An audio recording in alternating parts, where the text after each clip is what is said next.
suspension setups and important things to be considering, and there are some tricky things to consider. So let's dive in. First of all, I want to chat about the terminologies that we generally use, and that's going to be referring to compression, rebound, and sag settings. Sag is probably going to be the most important one for setting the bike up, and then you start to dial the others in a little bit better on the trail, because they'll adjust based on the terrain that you're riding on. So yeah, obviously there's some more things that you throw in there that bolt on. So with compression, you get low speed and high speed compression settings. Again, like I said, you'll dial those more in on the trail. When it comes to rebound, that is talking about how quickly the wheel returns to the floor. Again, it's based on sort of rider style and terrain that you're riding on that this is going to change. And when it comes to changing how the compression feels, that we talk about ramp up time and volume spaces. Bottomless tokens or tokens in the rear shock is what they're referred to. So yeah, it's quite interesting, and let's start it. The tools that we need to set up the bike suspension are actually not too complicated. It's basically something to measure, so whether you want to use a tape measure or a ruler. In my preference, I just come to like a ruler. It's really easy to use. Less chance of damaging the shock as well. And a shock pump. Now, in the instance where you want to change ramp up time, you might need some more advanced tools to open up that shock. But in our case, everything is dialed in on the outside, whether you're using the dials or a shock pump and attaching it to the valve. Okay, so you'll see most of the time bikes come with pressure charts, and that'll get you to a good generic place. Even this front fork has a pressure chart, and like I said, it gets you there and thereabout, but I prefer to use a sag setting. Now when it comes to sag, we're looking for 20 to 30% of the shock to be taken up just by the rider sitting on the bike, and that is all for control. So when the ground falls away from the rider, we don't want the rider falling to the ground, and that is essentially a loss of traction and control. We want that wheel to look for the ground and keep the rider stable, especially on undulating ground in a turn. That's where it's super important to have the correct amount of sag and the right rebound settings, otherwise you're never going to feel like you're in control. So for a 90 kilogram rider, what I'm going to do is get the rider on the bike, take a sag setting, essentially the bike's going to sink in and the shock will rest somewhere around there. We'll lock the bike up, the rider will jump off, and the shock will return to this place. And this little sag setting ring will tell us where the shock was when the rider was on the bike.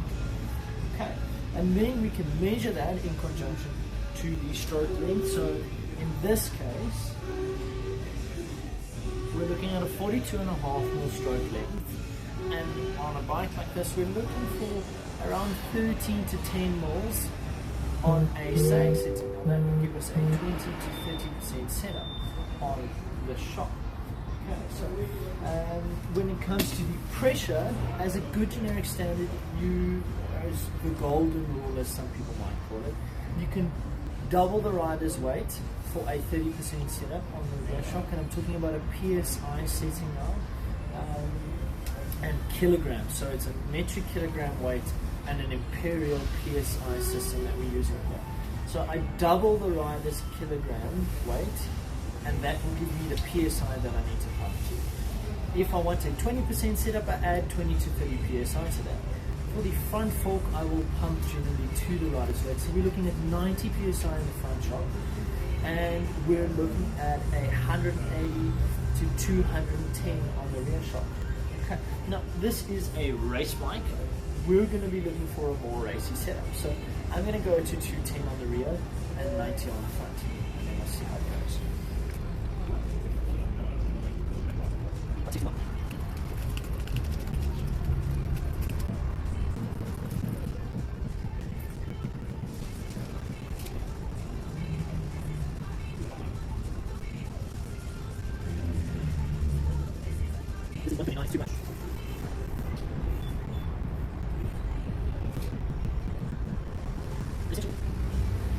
Now, after adjusting, what I would do is reset your sag rings. Okay. Get the rider to jump back up on the bike, make sure the bike is unlocked, give me 2 or 3 bounces, ask them to settle their weight without pulling on the handlebars, so sit as gently as possible, because that'll give me the most accurate reading of sag. And then essentially, let's push the rings down. I'll ask the rider to lock out, and they will jump off the bike. And that's where we'll see a discrepancy in where the sag ring sits. So for example, you jump up on this bike. Now, I'm 70 kilograms and I don't have pedals. So this is not accurate, but lock up, step off, and there we go. We can start to see a nice discrepancy between where that sag ring is sitting. So, this is that sag ring setting that I'm referring to. And then there is the pressure chart that I also referred to earlier. So this is the pressure chart. And then on the front,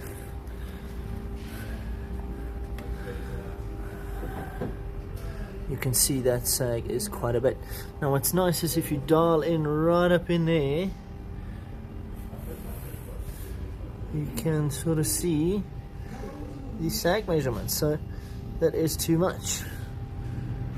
Okay, and there is the pressure chart on the front shock. When it comes to talking about rebound, Fox makes it nice and easy, because anything that's generally blue on the bike will deal with compression, and anything that's red will deal with rebound. Now if you take a closer look there, what that's going to tell you is a slow and fast movement, which is quite nice. So it's got a really nice simplified manner on how to look at the rebound, and you just want to turn that dial. So in essence, more pressure, more rebound is needed. So the heavier the rider, the more rebound we'll need to be looking at. Calculate or work out how many clicks we have in total. So I'll turn all the way to one side, okay, and then what I'm going to do is count this first position as 1. 1, 2, 3, 4, 5, 6, 7, 8, 9, 10, 11, 12, 13, 14, 15. We got 15 different rebound settings. Okay, now what I'm going to do is we've just gone all the way to the fast side, and we want to turn this back a couple of clicks. So 14, 13, 12, 11. And that is a pretty good generic spot for a rider for around 90 kilograms. And that can vary. You can even jump up onto Fox's website, put in the sag setting, put in the shock and the rider's weight, and they will recommend a rebound setting and a pressure for you, which is super cool. Now, when it comes to the front, the Lefty Ocho is a little bit different, but setting it up is still the same. In essence, we look at how much sag we've got. In this case, it's a little bit too much. And we will use the red dial up under here. Okay, now that is going to allow us to adjust the rebound on the shock. Okay, so we're going to do the same thing here, is essentially dial all the way to one side. Nice distinct clicks.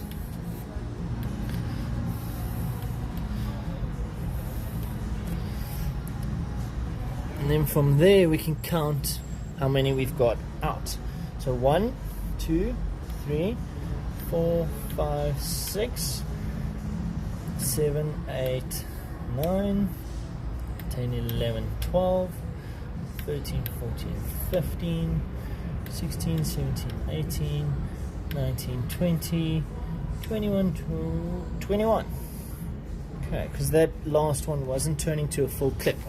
So, I've turned all the way to the slow side, unfortunately, this time. So what I'm going to do is go right back to the fast side and then turn back. So this is 21, 20, 19, 18.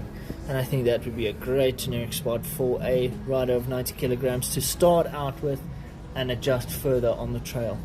And that's it, guys. Thanks for watching.